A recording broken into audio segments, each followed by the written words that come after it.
Questo ciclo di eventi è organizzato da AMPI, Piazzola, da ECTA, APS, che è un'associazione culturale che si interessa, diciamo così, alla promozione dei beni monumentali che ci sono nel nostro territorio comunale, soprattutto, in modo particolare non solo la villa, ma anche quelli minori, e poi la Fondazione Ghilardi che io rappresento, in questa sera io rappresento. Ecco, allora queste tre gambe, assieme alla collaborazione e alla disponibilità dell'amministrazione comunale, abbiamo cercato di realizzare questo ciclo di incontri. Ma l'abbiamo fatto perché? Per incontrarsi fra noi? Ovviamente no, come già vi è stato detto nei precedenti incontri, li facciamo in onore di Liliana Segre, essendo la signora, la senatrice Liliana Segre, anche cittadina onoraria di Piazzola Subretta. Quindi vogliamo onorare questa persona che tanto si deve fare e tanto ha fatto e tanto fa, auguriamoci per tanto tempo ancora. Abbiamo voluto così dare anche, come posso dire, creargli un contorno, un contesto culturale per cui la sua storia è diventata estremamente importante. Per fare ciò abbiamo pensato di organizzare appunto questi incontri, dando un largo, diciamo, cercando di analizzare per bene la questione dell'area in sostanza. Quindi abbiamo coinvolto come AMPI, come Fondazione Ghilardi, varie personalità della cultura che ci potevano illuminare, ecco, su quello che stiamo anche stasera approfondendo. Ecco, in questo ciclo abbiamo avuto quindi il professor Risvendi che ci ha dato un quadro storico di riferimento, in modo particolare quello veneziano, ma non solo, in modo particolare quello veneziano. Abbiamo avuto il professor Gardini Luciano, che ci ha spiegato a 360 gradi cos'è l'essere ebraico, e quindi ricordando anche i passaggi all'interno anche dal punto di vista anche religioso. Abbiamo avuto il professor Cavaglione, che tu conosci, il quale ha creato un'intersezione tra il mondo ebraico e la cultura italiana, è stato molto interessante. La volta scorsa, giovedì scorso, invece abbiamo analizzato un aspetto un po' particolare. Come ti ho anticipato e come lo sanno, qua a Piazzola ci passa una ex ferrovia, l'attuale pista ciclabile, la cosiddetta Ostiglia Treviso, Ostiglia Manto a Treviso, circa 115 km, attualmente è pista ciclabile, ripeto, ma era una ferrovia militare. Allora la domanda era, questa fa parte della storia della ferrovia, come nasce, come si sviluppò, come il mondo funzionò, eccetera, se questa ferrovia è servita o meno per la deportazione. La persona che ci ha introdotto questo argomento, ecco, ha dimostrato che questa ferrovia non è stato un mezzo, un passaggio, non è servita alla deportazione del mondo ebraico e di altri verso Auschwitz, eccetera. Quindi anche questo è stato interessante in questo contesto appunto storico, anche locale. Bene, uno degli argomenti che ci eravamo posti in questo percorso era quello cioè di vedere, di analizzare, di farci spiegare, ecco, il rapporto fra il mondo ebraico e l'economia. Allora, per fortuna, abbiamo siamo riusciti a collegarci con una professora Maifreda che insegna a Milano, è statale, giusto? È statale, storia economica, e quindi più di lui, insomma. Però lui ha scritto anche diversi libri, uno in particolare è questo, che c'è un errore ortografico, che Italia con la Y, che è proprio questo, un nome impegnativo per essere sincero, che è questo libro che lui cercherà di fare finire stasera.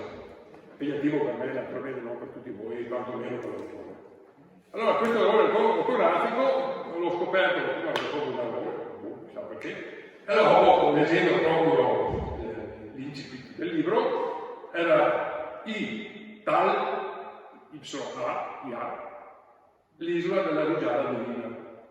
E quindi l'autore qua spiegherà perché ho voluto chiamare così. In sostanza il libro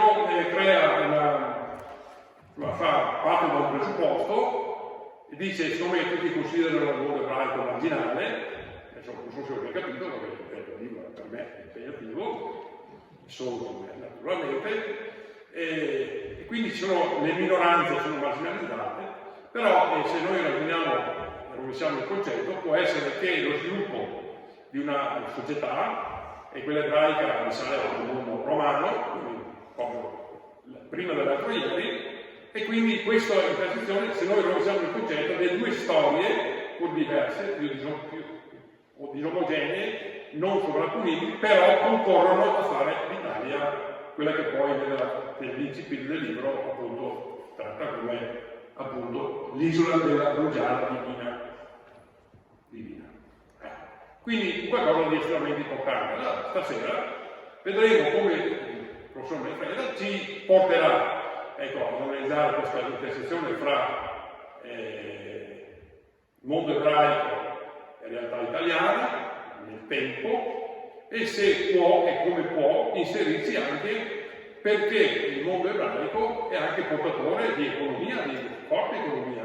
Noi conosciamo personaggi nell'ambito dell'economia che sono ebrei, e quindi perché hanno questo rilievo, come mai, vista la loro storia, visto il veto, visto quello che abbiamo già sentito nelle precedenti serate. Questo però è un angolo di lettura che vorremmo che fosse magari ispirato, almeno per quanto mi riguarda, nell'impostazione all'inizio del ciclo, volevamo una serata far luce su questo aspetto qua. Io non avrei altro da aggiungere se non quello di ricevere il microfono e augurarci che sia una buona serata, e penso lo sarà, e vi ringrazio comunque personalmente di essere venuto da Milano qua, non proprio là, e ringrazio per quella ospitalità che noi possiamo dargli, ma la nostra gratitudine la esprimiamo in maniera molto semplice, però vorremmo che lui andasse via da qua contento di essere venuto. Ecco, anche a lui non abbiamo avuto la possibilità di mostrargli la Villa Contarini, perché l'abbiamo in piazza, adesso è invasa,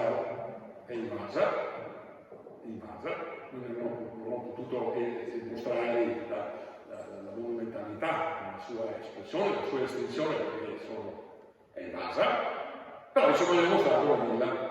Gli ho mostrato le casette, che qualcosa sa, di Piazzola Roberto che non sappia, dovevo mostrargli una casa che Gamellini, non sono riuscito perché dovevamo venire qua, dopo magari finito possiamo andare a vedere la casa di Gamellini, perché insomma gli ho spiegato che il professor Fulvia, che mi conosce, ha un po' nella città del lavoro descritto questa realtà che il Camerini, la famiglia Camerini, ma il Camerini, Paolo Camerini in particolare, ha cercato di evidenziare, di esaltare. Quindi portare Piazzolla ad essere uno di quei contesti che noi tutti conosciamo. Tra l'altro, dico a voi, il 19 di novembre, sabato mattina, in Villa, noi per l'informazione organizziamo un convegno, lo facciamo nel 2017, cioè da quando è scattato l'80° anno della morte del Paolo Camerini, avvenuta il 18 novembre del 1937. Ogni anno facciamo un convegno sull'agroindustria, aggiornandolo ai tempi nostri naturalmente. Il 19 sabato noi ne facciamo uno, appunto, come ogni anno, dal 17, parlo dell'anno del Covid, e lo facciamo in Galleria delle Conchiglie, quindi chi fosse interessato, come sempre, entrata libera, eccetera, fino all'allenamento costi al sabato mattina. Quindi, se qualcuno volesse sapere quello. Comunque, non abbiamo potuto mostrare la villa, non abbiamo potuto mostrare una bella piazza, non abbiamo potuto mostrare la casa Camerini, vi ho mostrato solo le casette e un po' un flash sulla villa che ho visto avanti, ed è stato entusiasta, lo dico io prima che lo dico. Quindi, dico bene?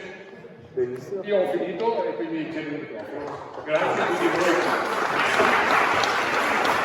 Scusate, giustamente la mattina prima di Hector mi ricordava che nella locandina nostra, questa, no? L'ultimo, prossimo e ultimo incontro, 17 di novembre, ci sarà con Riccardo Calimani, al mio posto ci sarà il mio presidente della Fondazione Virardi, Giorgio Rossoni, ma sarà qua e non in aula consigliare, perché quando avevamo programmato non era libera, si è resa libera e l'assessore ha detto se volete andate in biblioteca perché è libera, noi preferiamo incontrarci qua. Quindi 17 novembre, adesso noi cercheremo anche di comunicarlo, insomma ai più tutta questa notizia, ma metteremo anche un avviso sulla porta dell'aula consiliare, sarà qua ma non in aula consiliare. Questo mi diceva la Martina di dirlo e lo dico subito prima che lo dica. Ecco, allora ti presto anche il tuo libro, che è mio, ma insomma ti presto il mio libro, anche così magari. Grazie Dino. Devo spegnere qua? No, devo Io faccio bene a toglierlo posso tenerlo così. Allora, grazie per le informazioni, grazie qui, sono veramente molto felice e orgoglioso di essere qui in questa iniziativa tanto più pensata come omaggio alla senatrice Liliana Segre e grazie a voi per essere intervenuti. Io sono molto felice anche di essere a Piazzola perché tu non sai che io ho scritto su Piazzola. Questo è il messaggio della Segre che ci ha mandato. Sì, però. Ah, ce l'hai, Qui non mi è partito, sono anche un po' del libro. Chiedo scusa se... Ho scritto su Piazzola ho scritto un libro che si chiama La disciplina del lavoro in cui studiavo l'organizzazione del villaggio operaio, quindi io da molto tempo ero in Piazzola e ci tornerò con la luce perché non il 18-19 novembre del 2023. Che cosa? Faremo il convegno annuale sulla città del lavoro il 18 novembre 2023, sei già invitato. Grazie. Anzi sarai il relatore e dopo ci metteremo. Con piacere. E l'attività della fondazione è fatta così, sapete.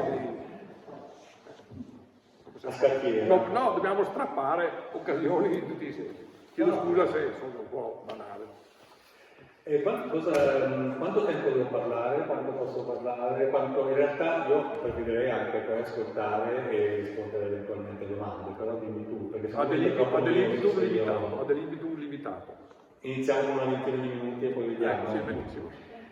Perché in realtà questo tema appunto che riguarda la storia degli ebrei è un tema che suscita curiosità, ma è anche un tema non semplice, non spiego. Io non sono ebreo e mi sono interessato alla storia degli ebrei fin dalle origini dei miei studi. Già la mia tesi di laurea era stata sulla presenza economica degli ebrei a Milano nell'Ottocento e anche la tesi di dottorato che fece all'Università di Verona, alla facoltà di economia, fu proprio su questa domanda, che è una domanda che gli economisti considerano importante, cioè come mai le minoranze si specializzano in alcuni settori economici. Cioè la teoria economica non ha delle spiegazioni esaustive e accettate uniformemente sulla ragione per cui lo statuto di minoranza genera certi tipi di comportamenti sociali, culturali, ma anche economici, no?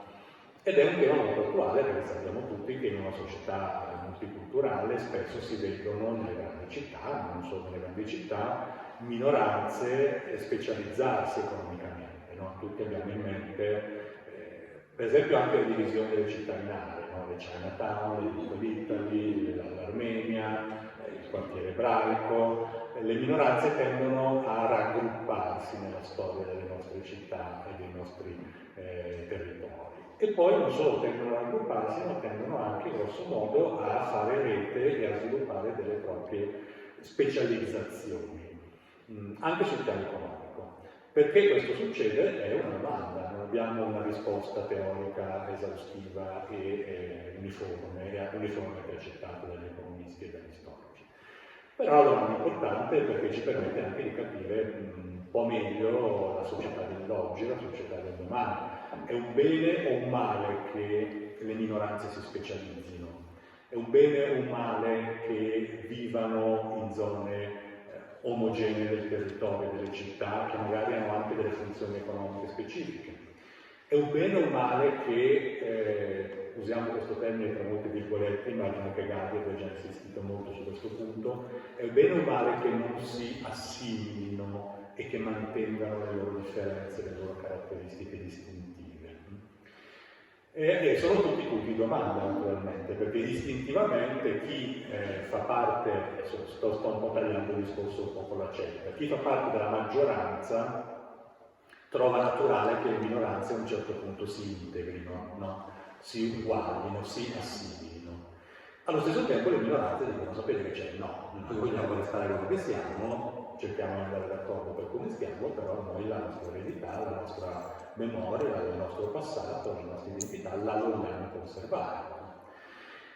E qui si gioca, secondo me, la chiave dell'oggi e del domani, no? Perché questo libro è stato scritto anche partendo da questa riflessione, cioè se ognuno di noi oggi dovesse definirsi sulla base di una parola in questa stanza, che parola sceglierebbe se ne avessimo soltanto una? Sceglieremmo uomo, sceglieremmo donna, sceglieremmo cattolica, sceglieremmo ebrea, sceglieremmo veneta, sceglieremmo operaia, sceglieremmo insegnante, sceglieremmo gay, sceglieremmo etero. Che parola ci caratterizza di più? No? Probabilmente tutti diremo no, in realtà io non mi rifiuto nel catalogarmi con una parola sola, no? Però alla fine gli ebrei, e questa è un po' la storia comune a tutte le minoranze, vengono sempre catalogati con una parola sola. No? La maggioranza inventa generalmente una parola, inventa spesso uno stereotipo, inventa una caricatura e la appiccica sulla minoranza. Quindi l'ebreo è ebreo. Una donna ebrea è ebrea o è donna? Una donna ebrea veneta è veneta, ebrea o è donna? E potremmo allungare il cannocchiale fino alla fine, no? Perché faccio questo discorso? Perché secondo me il punto è un po' quello di capire che nella nostra storia, anche nella nostra storia italiana, come nella nostra attualità, ci sono tutte queste cose messe assieme, cioè l'Italia in particolare, l'Italia quella lì, è un paese che da secoli, da millenni è stato un enorme crogiolo di tantissime tradizioni, tante culture differenti, che si sono da sempre mescolate. E di queste culture, di questa storia, la storia degli ebrei e delle ebree fa pienamente parte. Questo è la ragione per cui ho provato a scrivere questo libro, cioè per spiegare come la storia italiana e la storia degli ebrei non sono due storie separate, ma sono la stessa cosa, cioè non capiremmo l'Italia di ieri e di oggi se non ci dimenticassimo della presenza degli ebrei, e allo stesso tempo non capiremmo la storia degli ebrei se non capissimo che sono nati, cresciuti e si sono tramandati per generazioni millenarie in Italia. Sono due facce della stessa medaglia. Un collega che insegna oggi all'Università di Bologna mi diceva l'altro giorno che sta facendo la consulente a un museo civico di una grande città romagnola, e a un certo punto lui si occupa di storia degli ebrei e ha trovato una pergamena, non dico il nome della città perché non è una bella pubblicità quello che sto facendo, una pergamena del 4 del 500 scritta in ebraico, e allora va dai responsabili del museo civico e dice ma esponiamola. E questi mi dicono ma no, ma questo museo parla solo della storia della città, no? Sebbene gli ebrei fossero in quella città, forse anche prima dei cristiani, nel senso che ci dimentichiamo spesso che gli ebrei erano prima dei cristiani e che in Italia, per esempio, la storia degli ebrei è molto più antica della storia dei cristiani. No? Però l'idea soggiacente è sempre quella lì, che la storia degli ebrei è una storia a parte, e più in generale la storia delle minoranze è una storia a parte, no? Come se ci fosse una storia di maggioranze, una storia unica, una storia mainstream, che è quella italiana, e poi ci fossero delle diramazioni laterali, dei gruppi, delle storie, diciamo, minori, che sono quelle delle minoranze. Ed è interessante, come dire, dircela questa cosa, no? Ci portiamo dietro tutti un po' quest'idea che la storia del nostro passato sia un fiume, e che noi siamo in questo fiume. La nostra identità è quella di un unico, grande, inevitabile percorso in cui poi alla fine qualcuno in qualche modo sta all'altro. No? E nel caso degli ebrei questa cosa ha un insieme di cause, no? L'Italia è un paese, un altro tema a me caro è la storia dell'Inquisizione e dei tribunali ecclesiastici. L'Italia è un paese che grosso modo dalla metà del Cinquecento alla Rivoluzione francese è stato un paese a obbligatoria confessione cattolica, nel senso che quello che noi ci dimentichiamo sempre è che in Italia non si poteva essere cristiani se non si era cattolici. perché si veniva processato dall'Inquisizione, cioè non potevi non essere cattolico. Non erano concessi culti cosiddetti acattolici a partire dalla metà del Cinquecento, se non in casi specifici di stranieri, tedeschi, inglesi, olandesi, presenti in alcune città italiane, che però erano molto sorvegliati, dovevano segretamente celebrare il loro culto, ma in Italia il Tribunale del Sant'Ufficio impone agli italiani di essere cattolici, quindi di aderire a un insieme di dogmi specifici, pena la condanna per eresia in prima e in seconda istanza, e poi in seconda istanza, se venivi processato 2 volte, venivi trovato colpevole per 2 volte, la condanna. Il nostro passato, che possiamo definire, secondo me, insomma, controriformistico, ha fatto sì che nella nostra tradizione noi diamo per scontato che la storia italiana sia una storia cattolica. No? E c'è una ragione dietro questa cosa qui, che noi lo siamo diventati per forza tutti cattolici, perché questi tribunali, ve lo garantisco, perché ho scritto 3-4 libri sulla storia dell'Inquisizione, funzionavano veramente molto bene. Funzionavano con una procedura molto articolata che partiva dal momento della confessione al confessore e arrivava fino al momento della condanna a morte, con una grandissima capillarità di penetrazione nella società. Quindi noi ci portiamo dietro, come dire, tutto un insieme di opzioni che non abbiamo percorso come italiani. E ci portiamo dietro quindi ovviamente la storia di un paese che ha vissuto con Roma, con la città del Vaticano, la centralità della cattolicità all'interno del suo territorio, e questo ovviamente è contato.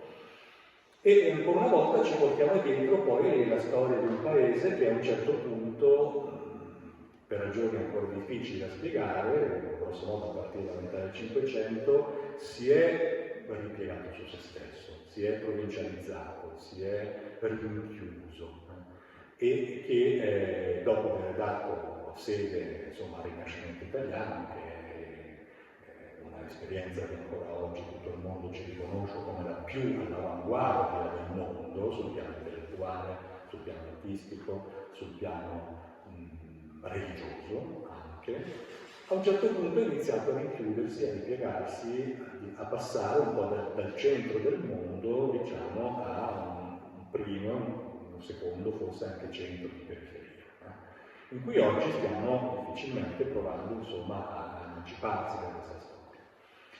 Quindi tutto ciò secondo me conta nella maniera in cui oggi noi pensiamo a noi stessi e pensiamo agli altri.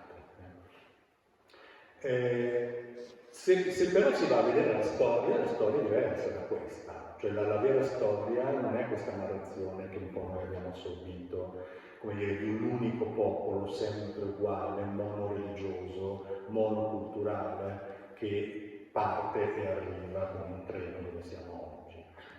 Nella storia noi vediamo al contrario che in tutte le nostre città, nei piccolissimi centri, come negli enormi agglomerati urbani, Roma, Venezia, in primis, abbiamo continuamente una convivenza religiosa in Italia, fin dall'età antica. È banale dirlo, lo ripeto, gli ebrei sono in Italia dal III secolo a.C., probabilmente i primi arrivano nella Roma del III-II secolo a.C., ben prima poi della distruzione del Tempio di Gerusalemme, quindi non sono solo arrivati a Roma come schiavi, ma sono arrivati anche come uomini liberi, come donne libere, e quindi gli ebrei arrivano prima dei cristiani, sia religiosamente sia come presenza sul territorio. Dopodiché la storia italiana è veramente una storia unica al mondo di convivenza tra minoranze diverse, tra ebrei e non ebrei. L'Italia è l'unico paese d'Europa, assieme forse a certe zone della Germania e forse a certe zone della Polonia, in cui gli ebrei sono sempre stati presenti continuamente, senza mai esclusioni, se prendiamo l'Italia per come è oggi, dall'antichità a oggi. Ci sono forse alcune regioni della Mesopotamia che hanno una ancora più antica e continua presenza di ebrei dall'antichità a oggi. L'Italia in questo è un caso assolutamente eccezionale di, vogliamo chiamarla ospitalità, vogliamo chiamarla convivenza, vogliamo chiamarla integrazione, senz'altro di stare assieme. E secondo me questa storia va detta, perché la pur necessaria enfasi sulle discriminazioni, sulle deportazioni, sulla distruzione degli ebrei, sull'antisemitismo, sull'antigiudaismo, verissima, però ci ha fatto dimenticare tutto un mondo fatto di relazioni, che c'è stato nei secoli, c'è stato persino nei momenti più bui, sappiamo benissimo delle deportazioni, in cui ci sono stati riuscitissimi tentativi di salvare gli ebrei italiani dalle deportazioni, però bisogna recuperare, ed è quello che gli storici e le storiche stanno facendo ormai da un po' di anni, io non è il primo libro che dice queste cose, bisogna recuperare la memoria di quei popoli che si sono parlati e che si sono rapportati, che si sono relazionati, che hanno convissuto con conflitti, con parzialità, con difficoltà, ma anche con grandi successi. Ed è una storia che provo a costruire in questo libro. Il titolo italiano viene proprio da questa etimologia fantasiosa, Italia in ebraico significa appunto l'isola della rugiada divina. Io qui in epigrafo ho messo una citazione tratta da un bellissimo libro di Attilio Milano, La storia degli ebrei in Italia, un libro del 1963, che è stato forse il primo libro italiano a dare una visione esaustiva della storia degli ebrei in maniera scientifica. E Attilio Milano scrive: Italiano, l'isola della rugiada divina, il paese in cui il Signore, Attilio Milano è ebreo naturalmente, ha riversato con abbondanza una delle benedizioni che Isacco invocò sulle terre del suo figlio Giacobbe, la rugiada ristoratrice. Viene tramandato dagli ebrei italiani di tempi remoti, volendo ricercare donde scaturisse il presagio della loro buona fortuna, la ritrovassero proprio nel nome del paese dove abitavano e che a essi appariva ricalcato su 3 parole ebraiche, Italia. Una etimologia ancora più immaginosa delle molte altre proposte per il nome d'Italia, ma che indica la reverenza con cui questo paese veniva considerato dagli ebrei che vi abitavano. I sali succhi della terra, nel profondo e nell'alto, la placidità dell'atmosfera, la natura e la gente d'Italia, hanno valso ogni volta a rimarginare le lacerazioni prodotte dalle violente bufere politiche e dalla violenza degli individui. E mi sembra una frase molto bella, questa di Milano, che completa una visione, ecco, che io ho cercato di recuperare, proprio quella di una storia comune, una storia intrecciata. E l'ho fatto sviluppando poi la storia su 6 città. Questo libro approfondisce 6 casi di città, quello di Venezia, quello di Ferrara, quello di Mantova, quello di Roma, quello del Monferrato, diciamo del Piemonte in generale, e quello di Milano. E poi si conclude con una trattazione sull'Italia che riguarda gli ultimi anni dell'Ottocento. Un libro che, ecco, forse rispetto a tutti gli altri interventi di questo ciclo di lezioni che avete ascoltato o ascolterete, questo libro, e quello di cui forse possiamo parlare stasera, è l'unico che parla di quella che noi storici chiamiamo l'età moderna, cioè non l'Ottocento, non tanto l'Ottocento, non il Novecento, ma tutto quello che è successo prima. Parla molto di Medioevo, parla molto di Rinascimento e parla appunto di una storia in cui incredibilmente gli ebrei si sono sempre riusciti a mantenere presenti in questo paese, con varie escamotage, con varie soluzioni, la più importante delle quali è quella che noi consideriamo peggiore, cioè il ghetto. Il ghetto è una realtà che noi associamo alla Shoah, perché abbiamo in mente il ghetto di Varsavia, abbiamo in mente Auschwitz, ma il ghetto, come già sapete, perché immagino che ne avete già parlato, è una realtà tipicamente italiana, anzi solo italiana, non ci sono casi di ghetti fuori dall'Italia, nell'età moderna, che ha consentito, e questo è tipico della storia, secondo me sempre, dei rapporti tra ebrei e cristiani sul suolo italiano, una differenza ma una convivenza. Il ghetto concentra gli ebrei generalmente nei centri delle città, non è una zona marginale, è una zona quasi sempre centrale. Il caso di Venezia è un caso un po' particolare, anche perché è il primo caso al mondo di ghetto, però altri casi successivi, come quello di Roma, come quello di Ferrara, come quello di Mantova, Gippo di Ancona, ci mostrano casi di ghetti centrali, quindi la presenza degli ebrei anche topograficamente nella storia italiana è proprio al centro delle nostre città, anche nei piccoli centri, a Casale Monferrato, tutti i ghetti piemontesi che sono tardi nel Settecento. L'ultimo ghetto italiano a sorgere è a Correggio nel 1778, quindi ancora alla vigilia della rivoluzione francese, dove c'erano i ghetti in Italia. L'ultimo ghetto a cadere è quello di Roma, con l'Unità d'Italia nel 1870. E tutte queste realtà erano proprio il cuore delle città. E quindi gli ebrei erano nel cuore delle città ed erano presenti nella vita quotidiana di tutti, sempre, cioè erano visibilissimi, erano tangibili, si mescolavano, i cristiani andavano nei ghetti ad amoreggiare, a cenare, a pranzare, a comprare i vestiti, a comprare i gioielli. In questo libro io ricostruisco varie storie di ebrei in varie città che, anche per Venezia, che continuamente collaborano con i cristiani nell'insegnamento della danza, nell'insegnamento della musica, nell'insegnamento della Bibbia, ovviamente come tessutari, ovviamente come pellicciari, ovviamente come artisti. E lo stesso vale per i cristiani. A Venezia ho scoperto il caso di una donna che andava a insegnare alle fanciulle nel ghetto di Venezia la Bibbia, quindi le fanciulle del ghetto veneziano imparavano la Bibbia da una donna cristiana, stiamo parlando del 600. Ci sono casi molto interessanti, su cui costruisco il libro, di intrecci amorosi naturalmente tra uomini cristiani e donne ebree e viceversa, che si svolgono nei ghetti, perché era molto comune che l'uomo si trasferisse nel ghetto ebraico e convivesse con la donna ebrea, non sempre ben visto, non sempre mal visto, anche per alcuni anni all'interno del ghetto stesso. Quindi i ghetti non sono quella cosa che mi viene in mente dopo la Shoah, ma sono degli spazi di distinzione e anche di tutela della differenza degli ebrei all'interno della città. E questo è un punto che a me sembra molto importante. L'economia. Allora, perché le minoranze tendono a specializzarsi in alcuni settori?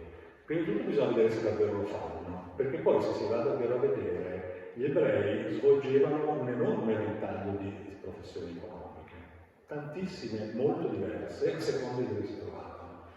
E questo è un po' il senso, secondo me, anche del guardare le minoranze, cioè se li guardi dentro un po', scopri che non esiste un solo modo di essere ebrei, no? Come non esiste un solo modo di essere donne, no? C'è sempre questa tendenza ad appiccicare, chiamiamole le minoranze, le donne sociologicamente sono considerate una minoranza, anche se sono una maggioranza, se vogliamo numerico, uno stereotipo, quindi quella cosa lì, no?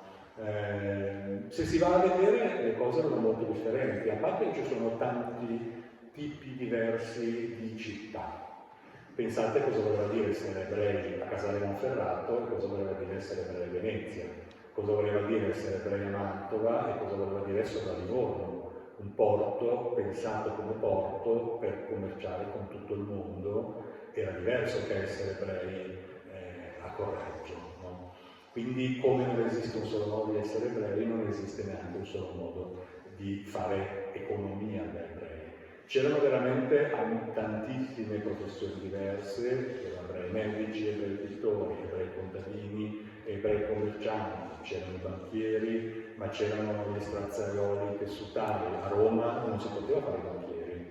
A partire dal 1682 i papi vietano agli ebrei di fare banca. Quindi a Roma lo stereotipo del banchiere non si dà proprio, perché per stare a Roma tu dovevi per forza darti ad altre attività economiche, la più importante delle quali era la famosa strazieria, cioè i fardelli. Gli ebrei compravano i lasciti dei malati negli ospedali romani e li vendevano sul mercato. Ed era un mestiere molto redditizio, un mercato molto redditizio, che era l'unico consentito dalle cose papali. Quindi quando un cardinale moriva, spesso erano gli ebrei che andavano a comprare il guardaroba, a comprare i gioielli, a comprare la biblioteca per vendere sul mercato, perché le leggi le imponevano. Quindi gli ebrei banchieri alla metà del 600 non ci sono più, proprio per legge non lo possono più fare. Altrove gli ebrei fanno un commercio marinario di lunghissimo raggio, gli ebrei livornesi commerciano i diamanti dalle Indie, li portano in Olanda, li portano nei Caraibi, le grandi famiglie degli ebrei sefarditi, cioè quelli che arrivavano dalla Spagna, attivano un commercio mondiale incredibile, fatto di reti di relazioni estesissime, di collaborazioni con altre minoranze. Una cosa molto bella anche che viene fuori da questi studi, credo, è che spessissimo gli ebrei hanno degli agenti che non sono ebrei per niente, sono armeni, sono indiani di religione indù, spessissimo sono ebrei di un altro ciclo culturale, perché poi una cosa interessante è anche che ci sono tanti tipi di etnia ebraica, no? C'è l'ebreo cosiddetto sefardita che viene dal mondo spagnolo e c'è l'ebreo cosiddetto askenazita che viene dal mondo tedesco, e parlano lingue diverse, hanno testi di religiosi di riferimento diversi, hanno liturgie diverse, si detestano da morire perché nei ghetti si litiga continuamente per tutto. Si odiano spietatamente. Ad Ancona gli ebrei levantini litigano continuamente con gli ebrei cosiddetti italiani, perché gli ebrei levantini, essendo più ricchi, hanno più privilegi dei papi, quindi lotte efferate. Quindi ci sono veramente tanti ventagli di possibilità economiche che rendono faticoso, se tu vai a vedere veramente poi i documenti, parlare di una vera specializzazione. Spesso le specializzazioni degli ebrei sono indotte dalle leggi. Quindi c'è questo gioco molto strano per cui i principi vietano tutto un insieme di attività economiche, per esempio quelle del possesso della terra, che spesso è vietato in tanti stati italiani, e quindi poi la specializzazione è un po' forzata dalla legge, cioè spessissimo l'ebreo non può decidere cosa fare. Esistono queste macro leggi che sono chiamate le condotte, che vengono istituite negoziando con gli ebrei, cioè gli ebrei hanno delle comunità, hanno dei rappresentanti molto potenti, spessissimo le comunità ebraiche sono degli interlocutori molto forti dei principi, non sono delle realtà passive, sono delle istituzioni molto orgogliose e molto propositive, che negoziano queste condotte per 5, per 8 o per 10 anni, in cui si elenca minuziosamente cosa si può fare in una determinata città. Dopo 10 anni vengono rinnovate nuovamente, si ritoccano, cambiano le professioni che si possono esercitare, cambiano le contrade in cui si può risiedere. Quindi c'è tutta anche una capacità sorprendente, secondo me, delle comunità ebraiche di essere molto forti. Una cosa che mi ha colpito molto, cioè ci sono molti casi, in particolare la comunità di Mantova è fortissima, la comunità di Ferrara, le stesse comunità piemontesi, cioè che trattano dei tutti pari a pari, che ottengono e strappano concessioni molto forti, anche dimostrative. C'è un caso che è molto in tema di questo discorso che si fa adesso sull'abbattimento delle statue. Cioè gli ebrei mantovani costringono il duca a distruggere 2 quadri enormi, infamanti, che rappresentavano uno il celebre caso di Simonino a Trento, cioè il bambino suppostamente torturato dagli ebrei tridentini nella seconda metà del 400, e uno i famosi ebrei appesi a testa in giù nel 1603 sempre a Mantova, dopo il passaggio di un predicatore francescano, Bartolomeo Cambi, che aizza la scuola contro gli ebrei, il duca li processa e li uccide tipo Piazzale Loreto. Ovviamente la coincidenza forse non è tale, a testa in giù. A un certo punto un pittore mantovano fa questi 2 enormi quadri che escono in una contrada, la comunità ebraica pretende e ottiene dal duca che i quadri siano loro consegnati e che siano distrutti. E il duca lo fa. Quindi è veramente molto vitale questa storia. Adesso magari mi fermo un attimo per sentire se ci sono osservazioni, se ci sono domande, però la tua premessa era veramente quella che io volevo provare a cogliere nel libro. Cioè, proviamo a guardare la storia degli ebrei e la storia dei rapporti fra ebrei e cristiani da un altro punto di vista, che non è più quello soltanto che un grande storico ebreo, Salo Baron, definiva lacrimevole. Siamo abituati alla storia lacrimevole degli ebrei. Gli ebrei non la vogliono più questa storia, perché non si riconoscono più in una visione passiva, perseguitata, passivizzata della loro identità. Soprattutto all'interno del mondo ebraico oggi emerge una nuova voglia di rileggere la propria storia in chiave attiva, in chiave propositiva, e le tante storie che proprio si intrecciano sul nostro suolo, nella nostra realtà italiana, che ho provato a ripercorrere, lo dimostrano. Cioè, le donne ebree sono figure molto forti. Quando si è fatto il primo censimento dell'alfabetizzazione italiana, negli anni 90 dell'Ottocento, nell'Ottocento si è scoperto che le donne ebree italiane erano alfabetizzate per il 90%, quando le donne cristiane erano alfabetizzate per il 5% in Italia. Questo vi dice tutto su cosa vuol dire la storia. All'interno del contesto ebraico la donna ha una centralità assoluta perché deve trasmettere la religione all'interno della famiglia, quindi deve saper leggere, deve saper scrivere, deve saper leggere l'ebraico, almeno quel minimo di rudimento che serve a insegnare le preghiere, la lettura di alcune pagine fondamentali, insomma, della Bibbia ai figli.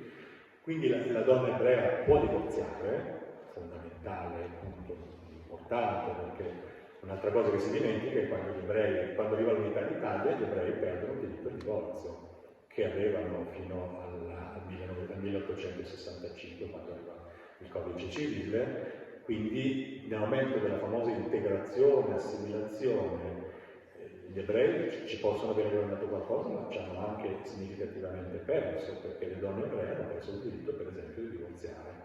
È vero che era un ripudio, quindi in realtà tecnicamente era l'uomo ebreo e l'uomo ebrea come nuovo diente che ripudia la donna, però i tribunali rabbinici imponevano sempre che la donna, soprattutto in Italia, desse il suo consenso. Quindi il diritto al divorzio gli ebrei hanno avuto millenni prima dei cristiani e dei cattolici e poi l'hanno perduto e l'hanno riconquistato solo con il referendum del 1974. Quindi questa microstoria ci dice ancora una volta come le due vicende si intrecciano, si separano e si intrecciano di nuovo, e la storia degli ebrei e soprattutto delle donne, secondo me questo punto delle donne ebree è un punto assolutamente centrale, ci presenta un altro modo di essere noi stessi, no? Come sempre le minoranze, quando le guardiamo un po' a fondo andiamo a vedere che forse da una parte non sono così diverse da noi, e dall'altra forse hanno anticipato o ci hanno accompagnati in una storia molto simile alla nostra. L'ultimo esempio che faccio è il matrimonio, poi lascio la parola, ma il matrimonio ebraico e il matrimonio cristiano erano molto diversi fino al Concilio di Trento, quando per i cristiani il matrimonio non era un sacramento, come sapete, ma solo con il Concilio di Trento diventa un sacramento con la presenza del parroco. Prima ci si sposava senza la presenza del prete, ci si sposava perché gli dicevano che dovevano sposare, e questa sopravvivenza del matrimonio pre-tridentino arriva ancora fino all'800. Ricorderete nei Promessi Sposi, quando c'è il famoso caso di Renzo e Lucia che si dice: andate davanti al prete, dite che vogliono sposarvi e siete sposati già. Questa cosa a livello popolare rimane fino all'800 avanzato. Nel mondo cristiano cattolico era sufficiente dirsi di essere sposati, fare un patto possibilmente davanti a Natale che si era sposati senza bisogno di alcuna benedizione, di alcun sacramento, perché il sacramento del matrimonio è diventato nel 1562. Gli ebrei erano esattamente così, non avevano bisogno di nessun prete, non avevano bisogno di sposarsi davanti ad alcuna autorità religiosa, avevano una realtà identica a quella degli ebrei, degli cristiani. Quando i cristiani cambiano, cioè quando il matrimonio cristiano cattolico diventa un matrimonio sacramento e ha bisogno del prete, anche gli ebrei seguono questa tendenza, esigono la presenza del rabbino, viene meno la dimensione del fidanzamento, che era normativa per gli ebrei, perché nel momento in cui tu firmavi il contratto di fidanzamento eri già sposato praticamente, viene meno questa dimensione del ruolo centrale del fidanzamento e si arriva a sposarsi solo nel momento in cui c'è lo scambio dell'anello, c'è la rottura di alcuni oggetti sotto i piedi e il rituale diventa il matrimonio. Quindi anche in alcune ci sono delle spie che ci mostrano come le storie sono veramente simili, convergono in una realtà molto simile negli stessi anni, nelle stesse epoche, negli stessi momenti. Si parla addirittura di controriforma ebraica, perché anche all'interno della comunità ebraica c'è la lotta tra rabbini e secolari, esattamente come nelle parole italiane, cioè Camillo e Peppone è una storia che vedi benissimo, ho provato a scrivere in molte comunità ebraiche italiane, in cui il rabbino è avversato dalla parte laica della comunità che non ne vuole sapere, dei rabbini che vogliono comandare, dei rabbini che vogliono scrivere le leggi, dei rabbini che vogliono giudicare. E quindi anche l'immagine che abbiamo in qualche modo di un rabbino come simbolo dell'ebraicità, dell'ebreo osservante, è una ricostruzione posteriore, cioè nell'intera comunità ebraica c'è sempre stato una forte avversione verso l'idea che la comunità diventasse troppo religiosa e che i rabbini potessero dettare legge. E ci sono diversi casi importanti anche di cacciata di rabbini, di messa in minoranza di rabbini all'interno dei consigli, cioè di una controriforma che scatena una reazione illuminista all'interno del mondo ebraico. C'è proprio un termine anche che si chiama a scalate l'illuminismo ebraico, ma anche gli ebrei hanno l'illuminismo e hanno quindi poi una reazione molto forte, molto laica contro l'idea di invadenza della religione all'interno del mondo ebraico. Ho messo un po' di punti. Sì, ha messo un po' di punti, infatti. Possiamo dire che questa è una minoranza organizzata rispetto ad altre minoranze magari meno organizzate, e questa capacità poi si trasforma in capacità diciamo, culturali, capacità nel campo dell'intraprendenza, quindi dell'economia, quindi della libertà.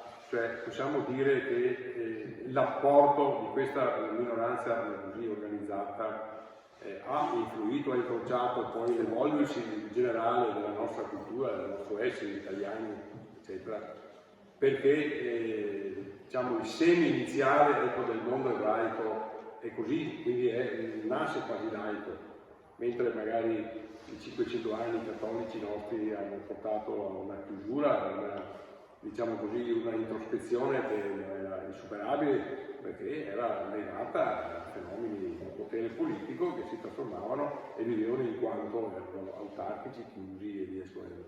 Quindi è una minoranza organizzata ma allo stesso tempo anche libertaria al proprio interno, che era portatrice di valori e di capacità, diciamo così, in senso generale e anche generico, nel campo dell'economia, della cultura, della stabilizzazione, della crescita, eccetera. Possiamo dire che era una minoranza organizzata più di altre? Ma dipende. Di altre minoranze. Allora, sicuramente questa cosa della laicità sì, tanto è vero che gli ebrei discutono se l'ebraismo sia una religione, perché l'avete sentito dire già diverse volte, soprattutto per l'età moderna, quella di cui mi sono occupato, l'accordo generalizzato è che l'ebraismo non fosse una religione, fosse una norma giuridica, cioè l'ebreo nei riguardi della divinità ha un rapporto di tipo giuridico. Il Talmud, la Bibbia stessa, l'Antico Testamento, sono letti per trarne delle norme che regolano la quotidianità e il rapporto tra Dio e la persona. E illustrissimi storici ebrei oggi contestano l'idea che fosse una religione l'ebraismo. Loro dicono che sostanzialmente sono stati i cristiani a farlo diventare una religione, perché lo hanno letto in senso religioso, ma che l'ebraismo è stato essenzialmente laico. Sull'organizzazione, così, perché pensavo al caso dei valdesi. I valdesi sono una minoranza molto più organizzata degli ebrei, al punto che riescono addirittura a spuntare l'unica presenza protestante sul suolo italiano dell'età moderna, confinata, arroccata, difesa militarmente, sono i valdesi di Torre Pellice, del Piemonte, che aderiscono nel 1532 alla riforma protestante e sono protestanti, unico caso in assoluto, vengono massacrati terribilmente in Calabria, vengono massacrati in Puglia dagli inquisitori nel 500, sopravvivono solo lì e rimangono lì militarmente, si difendono militarmente fino alla rivoluzione francese. E sono un caso di minoranza che è riuscito, forse ancora più degli ebrei, perché almeno gli ebrei potevano essere ebrei. I valdesi no, sono riusciti a essere protestanti in un'Italia forzosamente cattolica, ma non militari, quindi questo è un caso ancora più però senz'altro l'organizzazione ha contato e la comunità ha contato. Ecco, su questo tema della comunità permettetemi di dire soltanto questo, che spesso noi quando parliamo delle minoranze usiamo il termine comunità, no? E così automaticamente di default. Comunità ebraica, comunità cinese, comunità gay, comunità etiope. Però la comunità non sempre c'è, nel senso che anche nel caso, io parlerei di comunità solo quando ci sono proprio, come dire, tu mi segni, c'è un apparato amministrativo, c'è il presidente della comunità, ci sono gli organi rappresentativi, c'è c'è la riunione dell'assemblea, si paga le tasse delle comunità ebraiche, poi ci viene via. se c'è la comunità, c'è una comunità. Io se no non userei il termine comunità, perché sembra sempre che poi alla fine le minoranze facciano comuneria, no? Perché risolto poi della parola comunità e che questi poi starebbero sempre tra di loro a complottare per difendere i loro interessi a scapito di quelli che non fanno parte della comunità. Ecco, non sempre gli ebrei sono organizzati, solo questo volevo arrivare, nel senso che abbiamo casi di comunità, però abbiamo anche casi di insediamenti sul territorio di singole famiglie, di singoli nuclei sparsi, e solo con il 5 e il 600, che per gli storici è un'epoca relativamente recente, che con i ghetti arrivano le comunità, perché quando tutti sono lì dentro le mura, a quel punto tu ti devi organizzare per forza. Però fino al 4 o 5, anche qui in Veneto, c'erano tantissimi casi di insediamenti che non erano comunità, o addirittura di comunità che si buttano via l'una con l'altra. A Treviso, è un caso studiato benissimo, a Treviso fino al 400 ci sono gli ebrei cosiddetti italiani, cioè quelli che hanno radice e storia italiana. Nel 400 arrivano gli ebrei tedeschi, gli ebrei askenaziti, appena arrivano i tedeschi cacciano gli altri, quindi espellono dalla città fisicamente i loro correligionari, chiamiamoli così, e distruggono una storia precedente durata secoli. Ed è incredibile, perché a quel punto lì il fatto di essere tedeschi conta per loro più del fatto di essere ebrei, e non sentono nulla in comune con gli ebrei italiani che sono lì. Quindi non so se qui si possa parlare di organizzazione. Lascerei un po' di domande su questa organizzazione. Il mio punto di domanda adesso è chi desidera avere il microfono per fare l'intervento o chiedere informazioni o approfondimenti. Un attimo glielo posso. Davvero senza problemi, appunto per il fatto che non è il caso di farsi scrupoli o curiosità. Il professore è a nostra disposizione. Curiosità, ad esempio, si nasce ebreo o si può diventare ebreo? E poi un'altra cosa, ho sempre sentito parlare di popolo eletto, no? Ma sono gli altri che li vedono come popolo eletto oppure sono gli ebrei stessi che si vedono come popolo eletto? Dunque, l'ebraismo, come sapete, si trasmette attraverso la madre, quindi non è sufficiente essere figlio di un padre ebreo per essere ebreo, è generalmente la discendenza materna che genera appartenenza. Dipende dall'epoca, nel senso che qui sta un'altra delle difficoltà di definire l'ebreo. In passato, fino a quando esistevano i ghetti ed esistevano le comunità ebraiche, tu eri obbligato a essere ebreo, essere figlio di ebreo, di donna ebrea. Generalmente la donna ebrea poteva sposare solo un uomo ebreo, quindi se eri figlio di donna ebrea nel piccolo regime di per forza, figlio anche di donna ebrea. Se ti volevi convertire dovevi attraversare un percorso di conversione all'interno delle cosiddette case dei catecumeni, che erano degli istituti in cui i bambini venivano comunque educati alla religione cattolica e poi venivano battezzati. Quindi se tu eri figlio di ebrei, fino al contrario eri giuridicamente considerato ebreo e c'era scritto ebreo a fianco del tuo nome, perché in tutti i documenti di antico regime fino alla rivoluzione francese Germano di Ferro ebreo, e c'è proprio scritto così. E tu fai automaticamente parte della comunità ebraica e automaticamente devi vivere nel ghetto.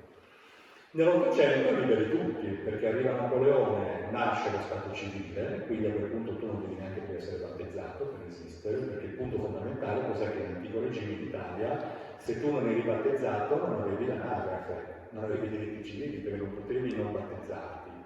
Perché se il battesimo è un sacramento, ma è anche un atto di Stato civile, come il matrimonio. Quindi se tu sei cristiano devi per forza essere battezzato, finisci sui registri parrocchiali e dunque esisti. Se non sei sui registri parrocchiali non hai una personalità giuridica, non puoi testare, non puoi sposarti, non puoi lasciare le cose in eredità, non puoi comprare, non puoi vendere, non puoi fare niente. Quindi quando invece tutto ciò salta, con la rivoluzione francese nasce l'ufficio di Stato civile, che oggi non andiamo a registrare i figli anche se li battezziamo, allora anche l'ebreo cambia, nel senso che a quel punto chi è ebreo? Tu puoi essere vero figlio di donna ebrea, però non credi in nulla dell'ebraismo, frequenti, lasci la famiglia, il ghetto non esiste più, o sposi una donna cristiana, oppure semplicemente Quindi con l'8 col 900 è l'ebreo stesso che si autodefinisce. Anzi, secondo me direi che è un po' doppio taglio, cioè l'ebreo può decidere se è ebreo o no. Però il punto è che gli altri continuano a vederti come ebreo, perché se tu sei figlio della donna ebrea, tu è un bel dire, io non sono ebreo. Potranno tranquillamente arrivare alle leggi razziali, che sono leggi che per legge ti definiscono ebreo, perché quelli che noi chiamiamo gli ebrei del 38, che vengono poi deportati, eccetera, mica erano ebrei, cioè erano persone che la legge definisce ebrei in base a un insieme di caratteristiche che sono la nascita essenzialmente. Tanti, io ho visto casi, ho visto i fascicoli delle confische degli ebrei milanesi, gli ebrei dicevano, mandavano, i confiscati mandavano l'atto notarile e dicevano: ma ragazzi, guardate che io non ho mai fatto parte di una comunità ebraica, mio padre ne è uscito nel 1911, non sappiamo nemmeno cosa vuol dire essere ebrei, però venivano discriminati lo stesso. Quindi è la domanda del chi è ebreo è la domanda centrale del nostro tempo, insomma.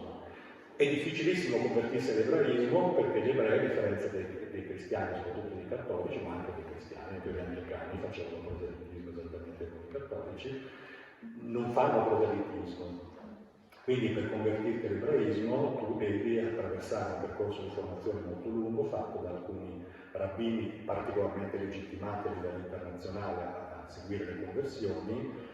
E anche lì il discorso è molto, molto complesso perché se tu sei ebreo con la legge del ritorno puoi avere la cittadinanza israeliana, questo è il punto fondamentale oggi.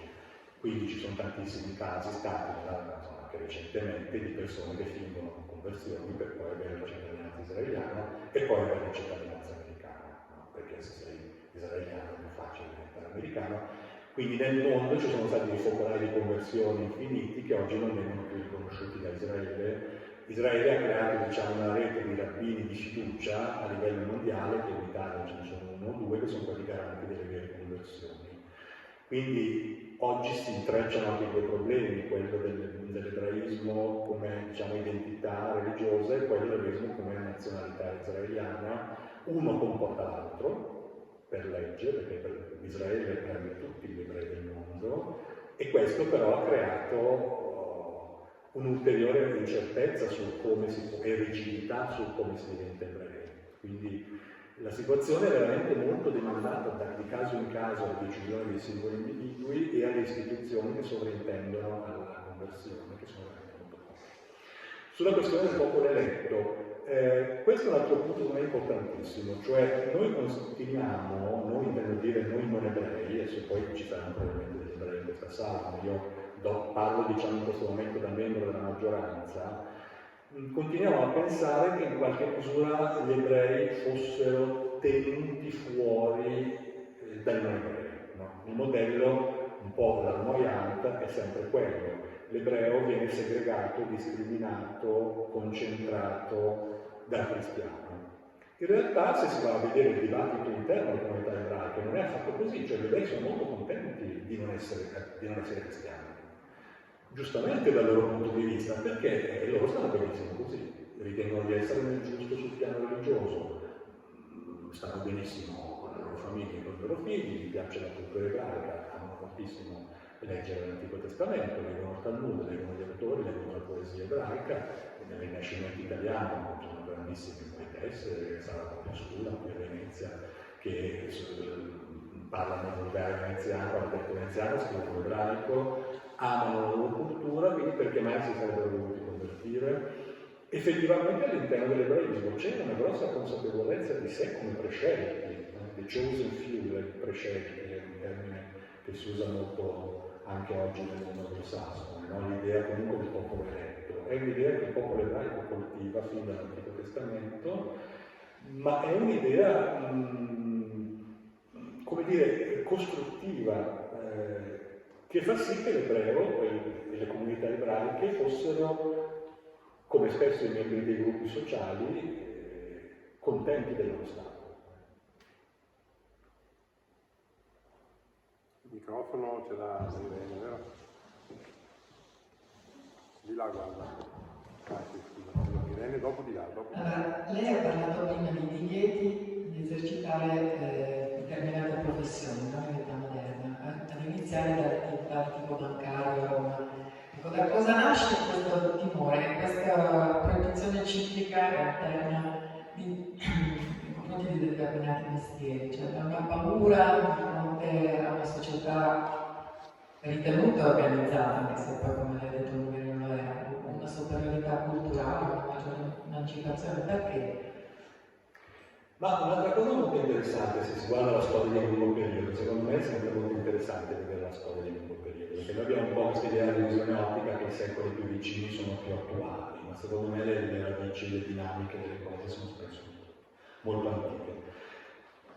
Tra la fine del primo millennio e l'inizio del secondo, cioè metà medioevo, gli ebrei erano molto più consapevoli dei cristiani di cosa erano, perché diciamo la fisionomia supposa la sistemazione dottrinale del cosa significa essere cristiani in Europa arriva tra il X e il XIII secolo, arriva con il diritto canonico, arriva con le grandi sistemazioni teologiche, arriva con il recupero di un testo biblico condiviso, filologicamente accettato da tutti, arriva con il Concilio Laterano del IV, con l'obbligo della confessione pasquale che poi viene un po' applicato, cioè scoprire lo standard della vita cristiana che a noi oggi sembra normale, non esiste il Papa, esiste un insieme di dicasteri, esiste una dottrina, esiste l'Inquisizione, perché la congregazione per la dottrina della fede oggi è l'erede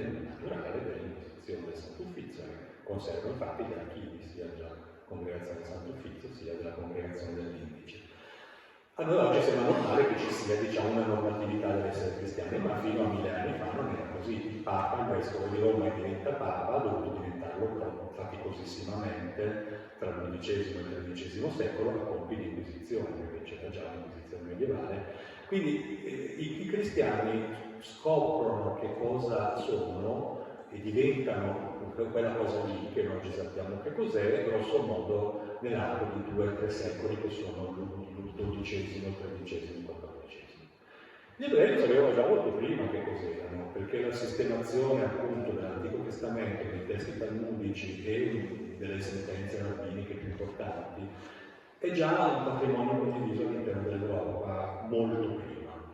Quindi la cosa interessante che secondo me vedere, ci sono fortissime preoccupazioni, come lei diceva benissimo, che i cristiani diventino ebrei nell'11, nel 12, nel XIII secolo, nel XIV secolo, ci sono pronunciamenti papali, teologi, che paventano l'eventualità che i cristiani, nell'incertezza di cosa vuol dire essere cristiani, scivolino verso l'ebraismo. Ed è da qui che nasce la vera e propria ossessione della Chiesa romana e di molti vescovi anche per la separatezza, no? Cioè separare la vita degli ebrei dalla vita dei cristiani, evitare le contaminazioni, evitare le convivenze. Ci sono sicuramente dei tabù irrazionali, il tabù del sangue, la sessualità, l'alimentazione, però c'è spesso dietro la preoccupazione che il cristiano diventi ebreo e che quindi ci sia uno scivolamento da parte dei cristiani verso una dottrina più consolidata, più accettata. E da qui nasce, secondo me, una lunga tradizione di separazioni che è spesso poi superata dai fatti, perché bisogna sempre molto stare attenti, quando, soprattutto in antico regime, c'è sempre una sfasatura tra la legge e la pratica. Quindi ci sono norme molto rigide di separatezza, però nella pratica si vede benissimo il caso di Venezia emblematico, che poi fanno tutti un po' quello che vogliono, fino a quando magari arriva l'inquisitore e ti becca in flagrante, allora fa il processo, però no. Quindi la separazione professionale e il divieto delle professioni è legato a questo antico tabù della mescolanza fra i due gruppi, che è tra l'altro molto diversificato, perché per esempio si fa vedere, l'ho visto anche in questo libro, nella zona di Mantova noi abbiamo ancora nel Settecento ebrei che hanno le terre, che fanno le fittuari, che hanno i gelsi, che coltivano la seta, che hanno grosse estensioni di terra. Quindi lì per esempio il tabù dell'ebreo che non può possedere la terra non c'è, però in altri stati preunitari c'è. il problema delle professioni mediche, per esempio c'è l'ossessione del medico che può avvelenare, del medico ebreo che può avvelenare il cristiano. Quindi in alcuni stati gli ebrei non possono fare i medici, però per esempio quasi tutti i papi hanno dei medici ebrei. Gli ebrei non possono praticare la magia, però alla fine i cristiani vanno dagli ebrei a farsi fare i talismani, a farsi fare, soprattutto che a Venezia si faceva moltissimo, ma anche a Ferrara, ma anche a Roma, i papi hanno degli astrologi ebrei. Quindi spesso le interdizioni professionali sono frutto di una cultura giuridica, ma poi non trovano riscontro nella realtà. Nel caso di Roma poi è un caso interessantissimo, perché concludo. Si vede che molto spesso i papi mettono dei divieti, per esempio gli ebrei non possono in teoria avere attività commerciali fuori dal ghetto, però le hanno. A Piazza Navona ci sono i banchi dei mercati ebrei, e sebbene non possono averli. Allora i concorrenti cristiani vanno dai papi e si lamentano, guardate che gli ebrei sono usciti dal ghetto e fanno il mercato, e i papi danno ragione agli ebrei contro la lettera dei loro stessi decreti. Sono continue negoziazioni, aggiustamenti, flessibilità, che sono la ragione per cui l'antico regime è durato così a lungo, fondamentalmente. Cioè, fino alla rivoluzione francese l'umanità è andata avanti millenni così, perché quel sistema, pure così diciamo suddiviso, gerarchizzato al suo interno, aveva dei meccanismi di compensazione che facevano sì che alla fine comunque tutti riuscissero a entrare, no? Questa teoria che poi viene portata avanti, poi mi fermo alla famosa teoria dei legami verticali, no? L'idea che gli ebrei non abbiano mai avuto una Shoah fino al Novecento perché avevano dei legami verticali, cioè avevano dei rapporti diretti con i principi. No? Le comunità esprimevano dei vertici, talvolta banchieri, talvolta con amministratori degli eserciti, talvolta dei commercianti, talvolta intellettuali, filosofi, medici, che parlavano direttamente col principe. E così facendo negoziavano di volta in volta questa frontiera mobile tra la discriminazione e l'inclusione. No? Quando nell'800 salta il legame verticale perché è la democrazia, quindi sono i parlamenti che hanno in mano la palla, arrivano le masse sulla scena politica, c'è il voto, allora a quel punto si disarticola questo legame verticale e allora è lì che arriva l'olocausto, perché gli ebrei smettono di riuscire a parlare con vertice e i governanti devono rispondere alla massa. Questa è la teoria che sta Hannah Arendt, questa grandissima filosofa, che spiega la Shoah. Cioè, si rompe quel meccanismo di continua adattabilità e negoziazione che invece aveva salvato gli ebrei fino all'800.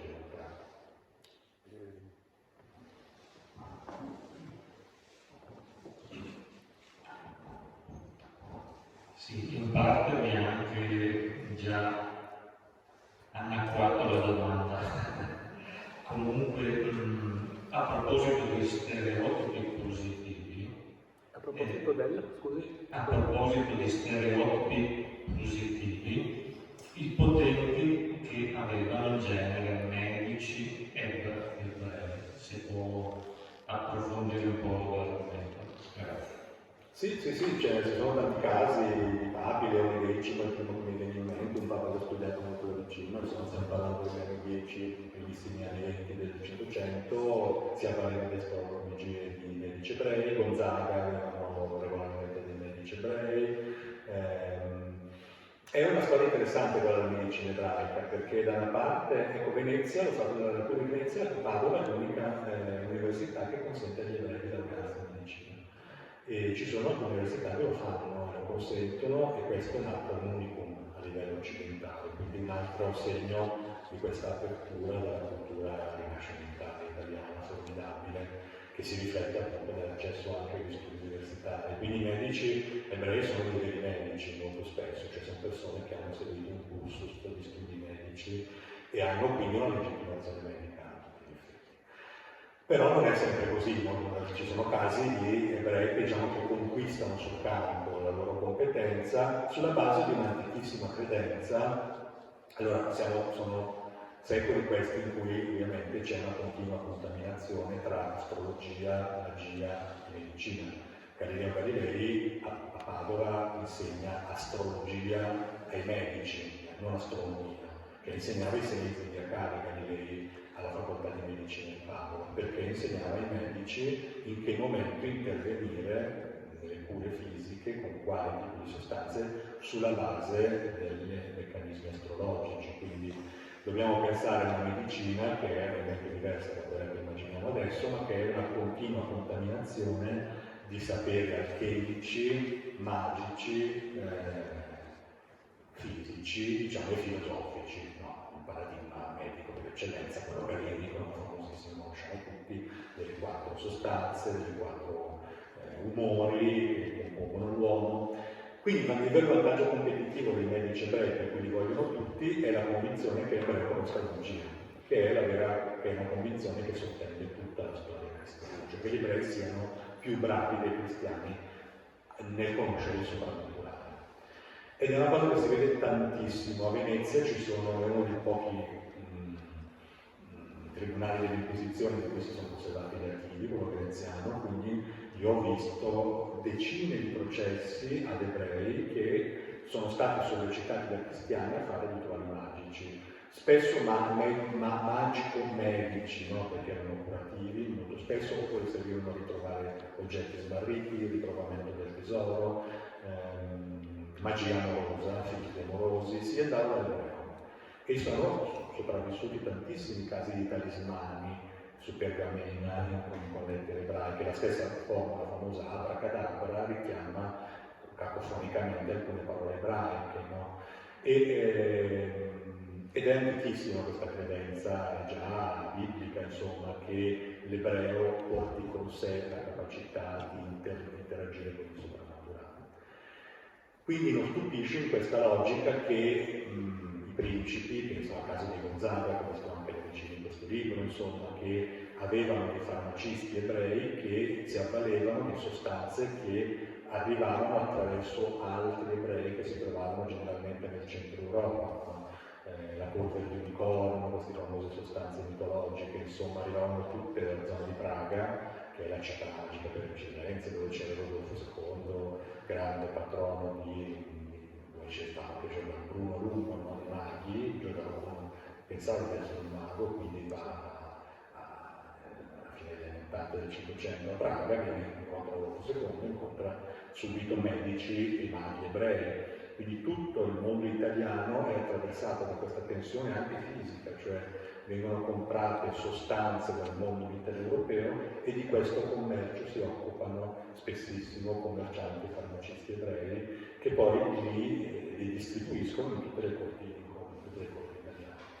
Al punto che arrivano poi con 600 i decreti dei papi che proibiscono agli ebrei di fare i medici e di conseguenza anche di fare pratiche magiche, perché la Chiesa è convinta che sia vera la magia, è convinta che sia vera la stregoneria, è convinta che sia vera la possessione diabolica, eccetera, eccetera, e quindi si tratta nell'ottica di allora di avere a che fare con fatti provati, veri, concreti, che quindi consentono agli ebrei di dire no, che queste cose non le fare, però è inutile dire che le pratiche continuano. Io ho visto anche casi in questo libro settecenteschi, molto inoltrati, di donne e uomini cattolici che vanno dall'ebreo e inevitabilmente chiedono l'aiuto dell'ebreo per chiamiamola per la medicina, insomma, per la pratica. Quindi è un tema di lunghissimo periodo questo qui.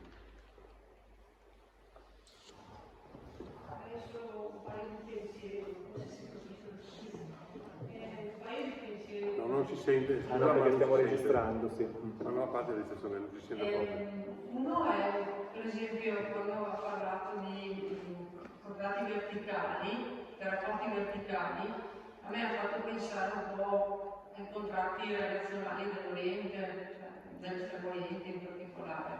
Quindi quasi, allora, se pensiamo a un momento, diciamo che ci sono degli elementi che possono essere un po' sindacali, insomma, vari elementi di collegamento tra la popolazione e l'autorità, questi elementi di collegamento non ci sono perché la struttura è diversa, magari ci sono queste relazioni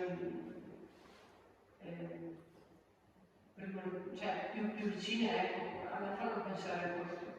Poi quando all'inizio diceva della comunità, la comunità è quando c'è una struttura, ecco, esagerati o comunque una struttura strutturata, cioè un capo, un organigramma, questo. E non si potrebbe pensare a un pensiero così libero, che possono essere comunque degli interessi diffusi, al di là che ci sia un'organizzazione, e questo magari come attualità, qualcuno che non ha degli interessi strutturati ma diffusi, come adesso magari in un certo momento politico che una minoranza non si sente rappresentata, perché non è una minoranza che è un numero e quindi ha solo una struttura personale, ma ha tante realtà, la minoranza è tante, una persona appunto, una persona ma e quindi la rappresentanza anche è difficilmente rappresentabile, specialmente in questi momenti di comunismo. Scusa, Irene, c'è la Eva, dopo magari vediamo due. A me, tre. Grazie, intanto molto interessante, molto. E volevo dire due cose. Lei giustamente ha parlato del ghetto come qualche sono appunto la sono veneziana, come il primo ghetto, la struttura che c'è da noi, anche se poi appunto questa ecco, ma in realtà abbiamo delle altre, non ci siamo interessati all'Europa orientale, ma abbiamo degli Stati, per esempio c'era tutta la Russia zarista effettivamente, e devo dire che prima si parlava di persecuzioni, il pagrom, ho capito che si dice pagrom, una volta che ho sentito una conferenziera in un'università della Calabria, ci sono sempre stati lì, quindi c'è diciamo, pur essendo molto numerose le comunità ebraiche nel mondo russo, diciamo russofono e cosa, in realtà so che tanto che la grande migrazione poi è stata dall'isola all'abbandono totale, e però è stata invece una realtà molto, diciamo, molto, mi pare che non so, costeggiata e perseguitata, ecco, così. Poi volevo dire un'altra cosa, in realtà per esempio anche questa, ho presente i casi letterari in cui l'ebreo viene presentato in un certo modo, il famoso mercante di Venezia, di Shelley, ma anche in Aivano, e siamo sempre in letteratura inglese, c'è una rappresentazione del tutto negativa, insomma, quindi ci sono anche questi casi che appunto è sicuro la comunità ebraica nel mondo italiano e come diceva lei giustamente nel mondo tedesco, perché l'integrazione avviene chiaramente dopo l'apertura dei ghetti, però in realtà con queste concessioni diverse di diritti eccetera, nel mondo, una buona parte del mondo, chiamiamolo europeo nostro, più occidentale, c'era effettivamente un'effettiva integrazione. Io sono veneziana, ripeto, e quindi non c'era, per me era normalissimo che ci fossero dei miei compagni di scuola che erano dentro l'ebraica, non mi sono mai posta alcun tipo di problemi. Perché credo appunto che nella storia dell'Europa orientale sia andata diversa, insomma, probabilmente, dico io vengo avanti in questo campo. La Eva e poi... No, se vuole facciamo il prossimo. No,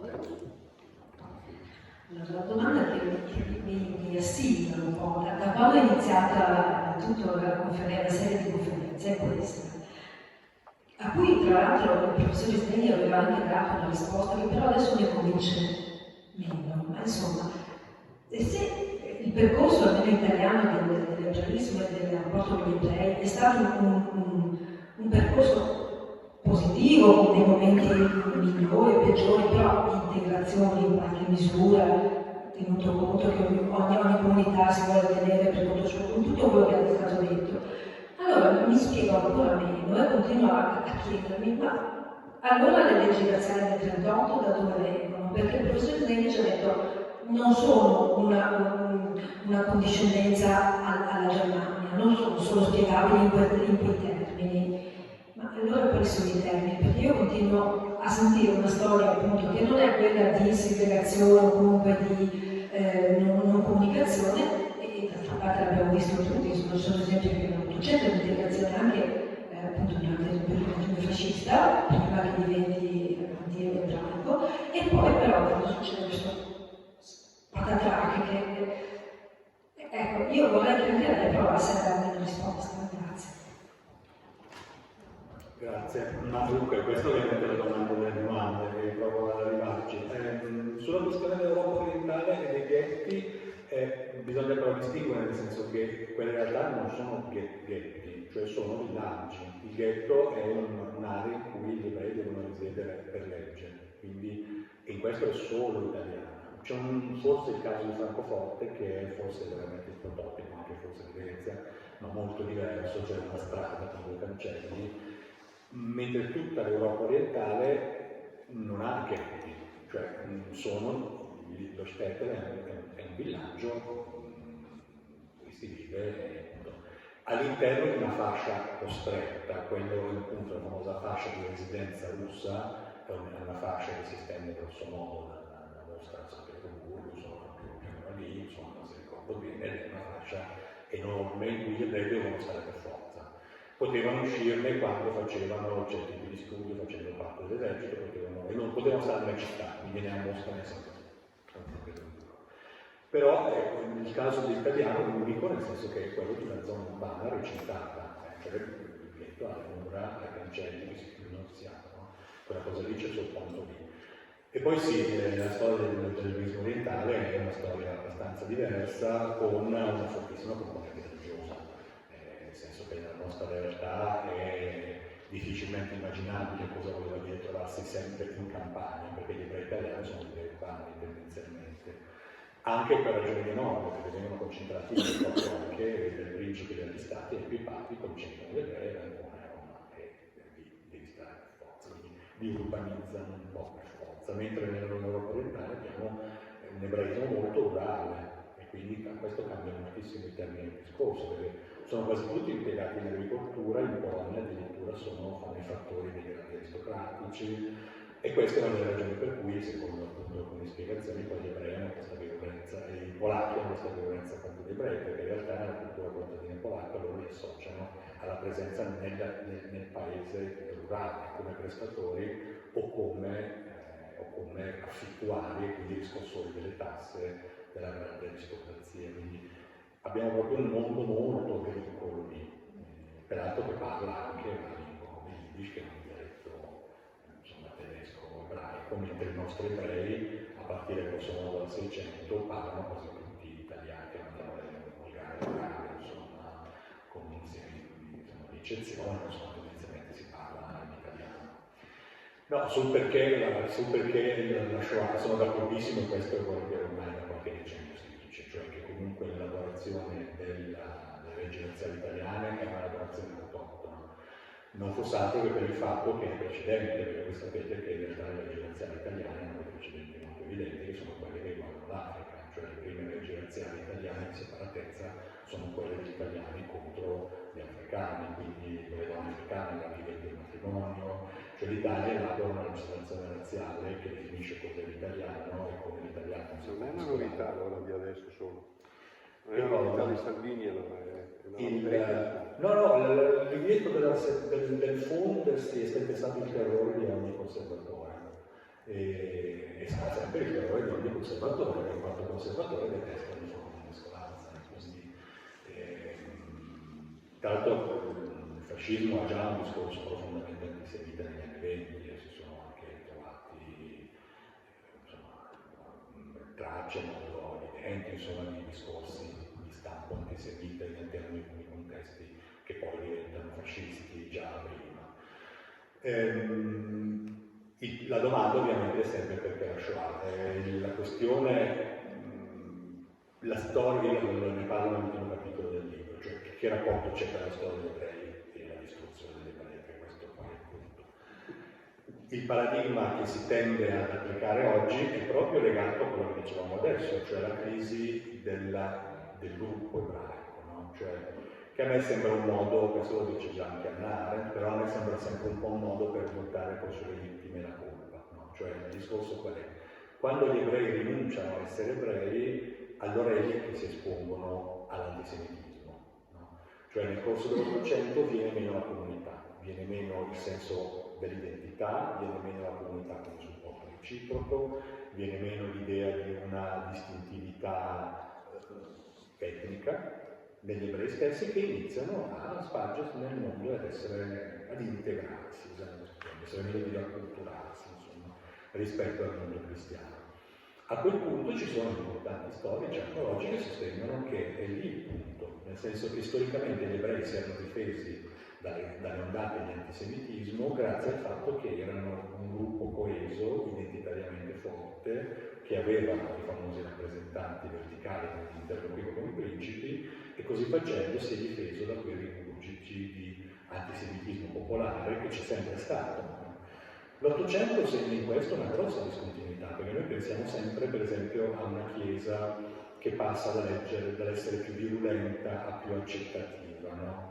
Invece nel caso della Chiesa cattolica è il contrario, cioè la Chiesa del 5, del 6 e del 7 è molto più tollerante della Chiesa dell'Ottocento. Tanto è vero che nell'Ottocento, nel primo Novecento, addirittura la Chiesa di Roma, i Gesuiti in particolare, iniziano ad accettare la famosa accusa di omicidio rituale, perché il famoso Simonino da Trento, ma emergono ancora nel primo Novecento nell'Europa dell'Est delle accuse di omicidio rituale, cioè di aver ucciso bambini cristiani per trarre il sangue da fare il pane azimo nella Pasqua ebraica, no? Questa è la calunnia del sangue. La Chiesa ha sempre rifiutato la veridicità della calunnia del sangue fino alla seconda metà dell'Ottocento, quando la Civiltà cattolica in alcuni casi avvalora e approva l'esistenza di persecuzioni ai danni degli ebrei dell'Europa dell'Est in presunti casi di omicidio rituali fino al primo Novecento. Quindi l'Ottocento è un secolo in cui, e qui è il punto delicatissimo, no? In cui l'integrazione degli ebrei nella società maggioritaria fa emergere dei conati di rifiuto nei riguardi degli ebrei. Perché sai, finché gli ebrei sono lì, tu sai dove sono, Salvini sarebbe contento, sono lì, stanno lì, no? Si fanno fra di loro, come si suol dire. Quando cominci a non distinguerli più, è lì il punto, perché allora chi sono? Dove sono? Ma sarai tu? Ma sarai tu? Sarai ebreo? Sarai quello?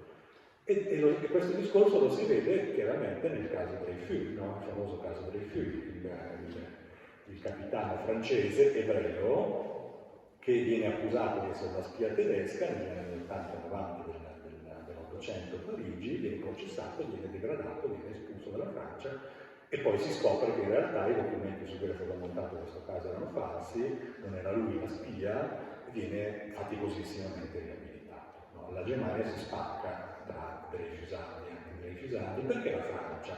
Perché la Francia è stato il primo Stato d'Europa proprio a concedere la piena integrazione degli ebrei nell'apparato amministrativo statale. Quindi gli ebrei, prima che in Germania, prima che in Italia, prima che in Gran Bretagna, che è sempre stato un paese profondamente antisemita, e infatti gli ebrei non c'erano, perché sono stati espulsi nel 200, gli ebrei potevano diventare come tutti gli altri. Cioè, la mia posizione è questa, cioè la catastrofe del XX secolo è dovuta al fatto che l'ebreo non lo distingue più, ed è lì che si scatenano i veri fantasmi dell'antisemitismo e dell'antisemita.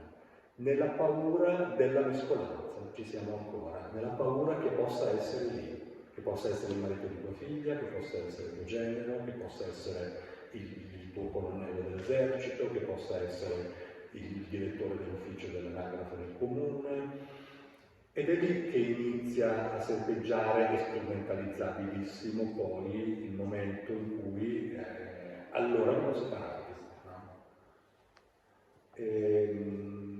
Ovviamente il discorso è delicatissimo perché ancora una volta rischia di buttare sulle vittime la colpa. No? E ci sono storici ebrei che fanno esattamente questo discorso. È colpa degli ebrei la Shoah, perché sono stati loro a smettere di essere ebrei. Perché se fossero rimasti gli ebrei di antico regime, non sarebbe successo niente.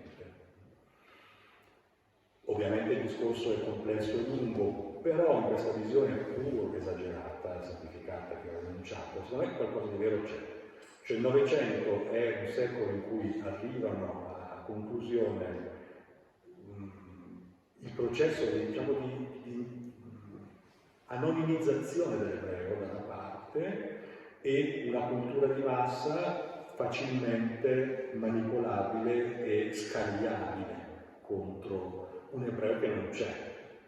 Perché poi io vorrei capire un antisemita se mi sa spiegare cosa è un ebreo. Secondo me no. Sì, ma questo non spiega però il totalitarismo. Scusa, fa una spiegazione parziale. Se è vero che gli ebrei hanno avuto un orrendo torto di non voler la loro identità, poi abbiamo sentito che qualche sera fa, sì, però c'erano tanti ebrei che erano favorevoli al fascismo, sono un po' voluta, no? Sto fatto qualcuno si tutti gli antifascisti subito e poi tornate perché avevano mandato via. Poi, forse ha seccato un po' la risposta che ha dato l'altro professore l'altra sera, perché io ho fatto una domanda ma dico poi te, non vi ho replicato questa replicazione, ma mi è molto piaciuta. Non spiega una cosa, perché si arriva al totalitarismo? Scusa perché Si arriva perché capisce bene. Perché si arriva al totalitarismo? Perché si arriva al totalitarismo? Cioè, la spiegazione del fatto che gli ebrei non avessero questa identità, sì, è una spiegazione, ma è parzialissima. Io poi Anna tra l'altro si contraddice, perché prima dice che gli ebrei hanno perso l'identità, poi però dice che il totalitarismo non è assoluto, dice due cose completamente diverse. Però non capisco perché soprattutto il totalitarismo ebreo, cioè sono storie. Perché in quel momento è toccato loro. Però il totalitarismo non è mica solo sterminio degli ebrei, cioè sono tante altre cose. Sì, ma in quel momento, cioè il totalitarismo aveva come obiettivo una razza superiore ed è toccato in quel momento agli ebrei essere eliminati, poi sarebbe toccato agli altri. Gli ebrei sono l'inizio, perché erano i più deboli. Ma non spiega comunque perché a un certo punto un intero paese abbia appoggiato acriticamente le posizioni di Hitler senza in realtà avere delle ragioni storiche per poter attribuire gli ebrei. Solo in base alla narrativa che la colpa della guerra perduta era stata degli ebrei e evidentemente era falsa. Noi alla fine le leggi razziste in Italia sono state emanate solo per far piacere agli ebrei, perché in realtà la convivenza tra italiani e ebrei era stata. A un certo punto ci siamo accettati che gli ebrei sono tutti sporchi cattivi. Ma questo non deve spartire con l'identità europea, ha che spartire con posizioni politiche, ideologiche, che vedono in quel momento un nemico. In quel momento il nemico era più debole, più attaccabile, erano gli ebrei. Ma per poco che spartire con questa identità, con la perdita dell'identità ebraica.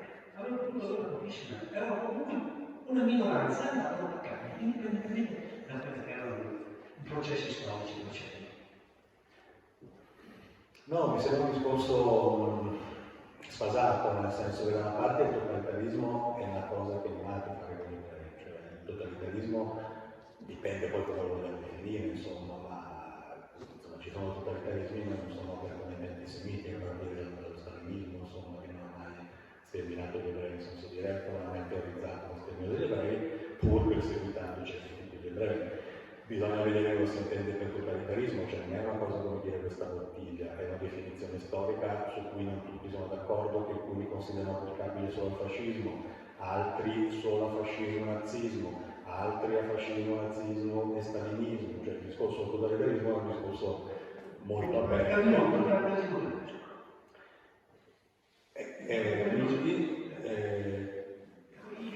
totalitarismo è individuato in quel momento gli ebrei come un nemico, come colui, come un nemico da eliminare per arrivare a una società superiore, eliminando alcuni, ma era solo un inizio, perché poi anche altri potrebbero ricadere in questa nozione di elementi inferiori.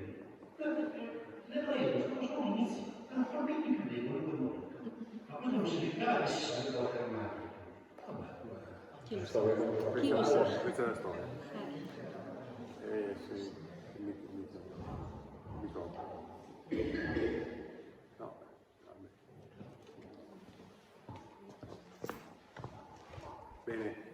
direi che è stata interessante la serata e quindi siamo gratissimi anzi a voi. Io volevo proporvi sempre con interesse di questo libro. È venuto con le mani in tasca, non ne ha portato pochi, mi pare, no? Però si possono acquistare nei canali soliti, però mi spingo oltre e dico se qualcuno volesse una copia di questo, non questo, una copia di questo libro, noi lo potremmo raccogliere i vari indirizzi, i vari nomi e recuperarli, magari possiamo comprare nel gruppo non una copia ma più copie e quindi avremo anche un eventuale piccolo risparmio. Ha un prezzo di copertina ma ha anche un prezzo diverso con Amazon, eccetera, ma in tanto Amazon. Noi magari ne compriamo 10, 20, 3 copie, quello che è tutti assieme e come organizzazione, come Fondazione Ghilardi, mettiamola così, li possiamo acquistare e quindi consegnarli appena noi. Quindi se c'è questo interesse, magari direi ne raccogli il nome e cognome della persona di riferimento, lo recuperiamo, il numero di telefono, guarda, è arrivato, te lo vediamo. Credo che sia molto interessante, non solo per la moltitudine verso chi l'ha scritto, verso l'autore, ma anche è veramente completo, cioè esprime ovviamente con più profondità e anche ovviamente con più tempo a disposizione quello che abbiamo così approfondito questa sera. Ecco, io quindi vi ringrazio di essere qui stasera, rinnovo ancora i ringraziamenti al professor Manfreda e invito al 17 di novembre, sempre qui, ecco, con lo scrittore Riccardo Calibani e Giorgio Soli.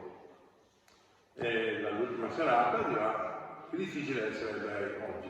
Ecco, allora avremo, diciamo, la fine del nostro percorso, del nostro ragionamento. Spero che questo ciclo di incontri siano stati interessanti, spero che la storia abbia versioni, spero che la storia sia ancora oggetto di altre edizioni, di altri incontri che come triade organizzativa Fondazione Ecta e che potremmo proporre nei prossimi mesi. Sicuramente ci impegneremo, ma non so che cosa faremo, ma ci penseremo. Grazie ancora e buona serata. Grazie.